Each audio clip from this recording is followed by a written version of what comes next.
আসলে শিক্ষার্থীরা তো প্রফেশনাল না, তারা তো প্রফেশনাল হওয়ার কারণে অনেক দুর্নীতি হয়, অনেক হতে বাধ্য হয়। আমি নিজেই যখন ধরেন রাস্তা পার হব বা উল্টা দিক দিয়ে যাবো, তখন দেখা যায় তাকে ম্যানেজ করে ফেলছি, তারা তো ম্যানেজ হচ্ছে না। পুলিশের আসা উচিত, খুব তাড়াতাড়ি তাদের যোগদান দেওয়া উচিত। সবার কাছে ভালো লাগতেছে। যখন ট্রাফিকেরা ছিল তখন আপনার ওই যে বিভিন্ন জায়গায় টাকা কিন্তু খালি মানুষের ধরে একটু হয়রানি করতো, তখন খুব আলহামদুলিল্লাহ আমাদের কাছে খুব সুন্দর লাগতেছে।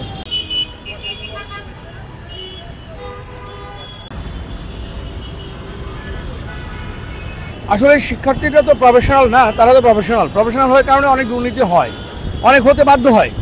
আমি নিজেই যখন ধরেন রাস্তা পার হব বা উল্টা দিক দিয়ে যাবো, তখন দেখা যায় তাকে ম্যানেজ করে ফেলছি, তারা তো ম্যানেজ হচ্ছে না। ব্যাপারটা এরকম একটা ব্যাপার। আর দ্বিতীয় কথা হলো যে আপনি যখন এই আপনার ট্রাফিক ব্যবস্থা ঠিক করার জন্য প্রথম দরকার হচ্ছে নিজেকে সচেতন হতে হবে। শিক্ষার্থীরা এটাই চেষ্টা করছে, ওরা দলবদ্ধভাবে চেষ্টা করছে যে মানুষকে সচেতন করা। আমাদের মনোভাব হচ্ছে আমরা আইন ভঙ্গ করা, কিন্তু এরা সেই কাজটা করছে যেটা প্রশাসন পারে না, এবং বল প্রয়োগ করতে গেলে ঝামেলাও হয়। কিন্তু ওদের কিন্তু ইউনিটি আছে, একতা আছে, যেটা দিয়ে কিন্তু সম্ভব, তাছাড়া কিন্তু সম্ভব নয়। যাত্রীবাহী বাসগুলো যদি নির্দিষ্ট স্থানে থামে, আপনি যদি বিদেশে যান দেখবেন ফরেন কান্ট্রিগুলোতে ওরা নির্দিষ্ট স্থানে যাত্রী তোলে এবং ওখান দিয়ে যায়। কিন্তু আমাদের দেশে দেখা যায় যেখানে খুশি যার খুশি জোর যার মূল্য থাকে, এরকম একটা ব্যাপার থাকে। যাত্রীবাহী বাসরা তো আরও ওদের ট্রেনিং দরকার, এবং এই সমস্ত ড্রাইভারগুলোকে ট্রেন আপ না করলে যে প্রবলেমটা হবে সেটা হচ্ছে যে তারা নির্দিষ্ট স্থানকে বেছে নেয় না এবং ওদের জোরগুলো খাটায় এবং তারা প্রতিযোগিতা করে প্রতিনিয়ত। এই সমস্ত কারণেই যানজট তৈরি হয় আর কি। আসলে দেশটা তো মাত্র গড়তে শুরু হয়েছে, ওদেরকে একটু সময় দিতে হবে। আর এরা তো ছাত্র, এমনি ওদের এক্সপিরিয়েন্স কম, ওদের উপরে আশাবাদী আমরা ভালো কিছু হবে।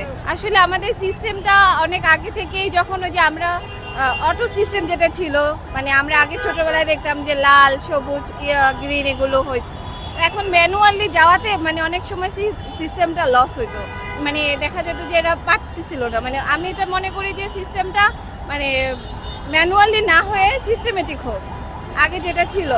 এখন আশা করি অনেক কিছু চেঞ্জ হবে। আমাদের দেশের লোকজন যেভাবে আইন অমান্য করতো, এটা অবশ্যই অনেকটা কমছে। আর তাছাড়া আইন তো আমরা সবাই জানি, মানার ব্যাপারে অভ্যস্ত না। অবশ্যই ছাত্র সমাজ আমাদেরকে আইন মানার ব্যাপারে খুব সহযোগিতা করছে, অভ্যস্ত করে তুলছে আর কি। যদি এরকম কিছুদিন থাকে, আশা করি কেউ সহজে আইন অমান্য করবে না। আজকে তো আসলে আমি ধোলাইপাড় থেকে আসলাম, অনেক জ্যাম, ঠিক আছে। আমি এই যে রাজারবাগ পুলিশ লাইনে এখানে প্রায় 1 ঘন্টার উপরে দাঁড়ানো।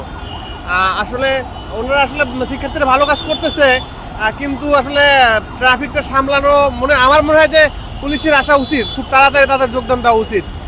না, সিগন্যালগুলো ওরা তাড়াতাড়ি সারার চেষ্টা করতেছে, বাট অনেক পরিমাণে জ্যাম দেখা যাচ্ছে। যেখানে আমার অফিসে আসতে 10 মিনিট সময় লাগতো, সেখানে আমি 1 ঘন্টার উপরে শুধু রাজারবাগ পুলিশ লাইনে ওখানে দাঁড়ানো। মানুষ আইন মানতেছে, এটা দেখতেছি, বাট মনে হইতেছে জ্যামটা আসলে হইতেছে না। সবাই একবারে মনে হয় কর্মব্যস্ততা নামায়, আমার মনে হয় জ্যামটা বেশি হইতেছে না। আসলে যাত্রীবাহী বাসগুলো দেখলাম না যে এত পরিমাণে কোনো উশৃঙ্খলা অবস্থা আছে। পুলিশ খুব তাড়াতাড়ি আমাদের ডিউটিতে আসুক, দেশের আসলে শান্তি শৃঙ্খলা দরকার, পুলিশের খুবই দরকার, আমি যেটা মনে করি। আলহামদুলিল্লাহ সবচেয়ে সুন্দর ব্যবস্থা নিচ্ছে এরা, অনেক উন্নত মানের। সবার কাছে ভালো লাগতেছে। যখন ট্রাফিকেরা ছিল তখন আপনার ওই যে বিভিন্ন জায়গায় টাকা কিন্তু খালি মানুষের ধরে একটু হয়রানি করতো, তখন খুব আলহামদুলিল্লাহ আমাদের কাছে খুব সুন্দর লাগতেছে। আপনি এভাবে চাই, আমরা দেশ সুন্দর এভাবে চাই, যাতে সুন্দরভাবে চলে, এভাবে ছাত্ররা যেভাবে চালাইতেছে এভাবে আমরা সমর্থন করি। তাড়াতাড়ি যায়, এখন কোনো জাংজাড়ে নাই, সুন্দরভাবে নিয়ম শৃঙ্খলাভাবে চলতেছে, সুন্দরভাবে যাইতেছে, যাইতেছে না, নিয়ম ভাঙতেছে না, মানুষ সুন্দরভাবে নিয়ম শৃঙ্খলাভাবে চলতেছে। এখন একটু মানে লাগতেছে, মানুষের কাছে একটু অস্থিরতা লাগতেছে, মানে লাইনে যাইতেছে, লাইনে আসতেছে, এটা আমাদের কাছে খুবই সুন্দর লাগতেছে।